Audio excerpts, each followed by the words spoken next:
ಇವತ್ತು ಶ್ರೀರಾಮನವಮಿ ಆಗಿರುವುದರಿಂದ ಬೆಳಿಗ್ಗೆ ಅಷ್ಟೊತ್ತಿಗೆದ್ದು ಸ್ನಾನ ಮಾಡ್ಕೊಂಡು ಹೆಸರುಬೇಳೆ ಪಾನಕ ಮಾಡೋಣ ಅಂತ ದೇವಸ್ಥಾನದ ಹತ್ರ ಹೋದ್ವಿ. ಎಲ್ಲಾ ಐಟಮ್ ತಗೊಂಡೋಗಿ ಬೆಲ್ಲನ ನೀರ್ಗೆ ಹಾಕಿ ಹೆಸರುಬೇಳೆ ಮಾಡಕ್ಕೆ ತರಕಾರಿ ಎಲ್ಲ ಕಟ್ ಮಾಡ್ತಿದ್ವಿ. ನಮ್ಮ ಮಾಮ ನೋಡ್ರಿ ಲಾಲಿಪಾಪ್ ತಿನ್ಕೊಂಡು ಕ್ಯಾರೆಟ್ ಕ್ಲೀನ್ ಮಾಡ್ತಾವ್ರೆ. ಎಲ್ಲ ಹುಡುಗರೆ ಮಾಡ್ತಾವ್ರೆ, ಭಟ್ರಲ್ಲಿ ಇದಾರೆ ಅಂತ ನೋಡ್ತಿದ್ದೀರಾ. ಇವನೇ ನೋಡ್ರಿ ನಮ್ ಭಟ್ರು. ಇವನೊಂತರ ನಮ್ ಗ್ಯಾಂಗ್ ಅಲ್ಲಿ ಫ್ಲಾಶ್ ಮ್ಯಾನ್ ಇದ್ದಂಗೆ. ನೋಡಿ ಬೇಕಾದ್ರೆ ಎಷ್ಟು ಫಾಸ್ಟ್ ಆಗಿ ಕೆಲಸ ಮಾಡ್ತಾನೆ ಏನಂದ್ರೆ ತಲೆಗೆ ಹಾಕ್ತಾನೆ. ನಮ್ಮ ಮಾಮ ಏನೋ ಹೇಳ್ತಾ ಇದಾರೆ ಕೇಳಿಸ್ಕೊಳ್ಳಿ.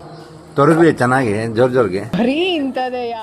ಕೆಲಸ ಎಲ್ಲ ಮುಗ್ದಿತ್ತು. ಅಷ್ಟೊತ್ತಿಗೆ ಪೂಜಾರಿ ಅವ್ರು ಬಂದ್ರು. ಮಂಗಳಾರತಿಗೆ ಹೋಗಿ ದೇವ್ರ ದರ್ಶನ ಮಾಡ್ಕೊಂಡು ಪಾನಕಕ್ಕೆ ಬೆಲ್ಲ ಜಾಸ್ತಿ ಆಗಿತ್ತು, ಅದಕ್ಕೆ ಇನ್ನೊಂದು ಬಿಂದಿಗೆ ನೀರು ಒಯ್ದು ಪಾನಕನ ದೇವ್ರ ಮುಂದೆ ಇಟ್ಟು ಹೆಸರುಬೇಳೆನ ರೆಡಿ ಮಾಡಿ ಪ್ರಸಾದ ಕೊಡ್ತಿದೀವಿ ಅಂತ ಮೈಕಲ್ ಅನೌನ್ಸ್ ಮಾಡಿ ಪ್ರಸಾದ ಹಂಚಿದ್ವಿ. ಹಿಂದಿನ ಸಲ ನಮ್ ಟೀಮ್ ರನ್ನರ್ ಅಪ್ ಆದಾಗ ಬಂದಿರೋ ಪ್ರೈಸ್ ಮನೆಯಿಂದ ನಮ್ ಟೀಮ್ ಅವ್ರಿಗೆಲ್ಲ ಚಿಕನ್ ಮಾಡಿಸಿದ್ವಿ. ಆದ್ರೆ ಈ ಸಲ ಆ ತರ ದುಡ್ಡು ಖರ್ಚು ಮಾಡೋದು ಬೇಡ ಅಂತ ನಮ್ಮ ತಂಡದ ಎಲ್ಲಾ ಆಟಗಾರರ ಇಚ್ಛೆಯ ಮೇರೆಗೆ ಬಂದಿರೋ ಪ್ರೈಸ್ ಮನೆಯಿಂದ ಈ ತರ ಪ್ರಸಾದ ಮಾಡಿ ಹಂಚಿದ್ವಿ. ಇಂತಹ ಒಳ್ಳೆ ಕಾರ್ಯಕ್ಕೆ ಕೈ ಜೋಡಿಸಿದ ನಮ್ಮ ತಂಡದ ಎಲ್ಲಾ ಆಟಗಾರರಿಗೂ ನನ್ನ ಹೃತ್ಪೂರ್ವಕ ಧನ್ಯವಾದಗಳು. ಎಲ್ಲರಿಗೂ ಶ್ರೀರಾಮನವಮಿ ಹಬ್ಬದ ಶುಭಾಶಯಗಳು.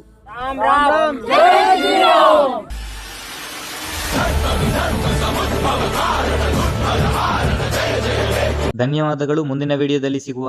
ಜೈ ಶ್ರೀರಾಮ್.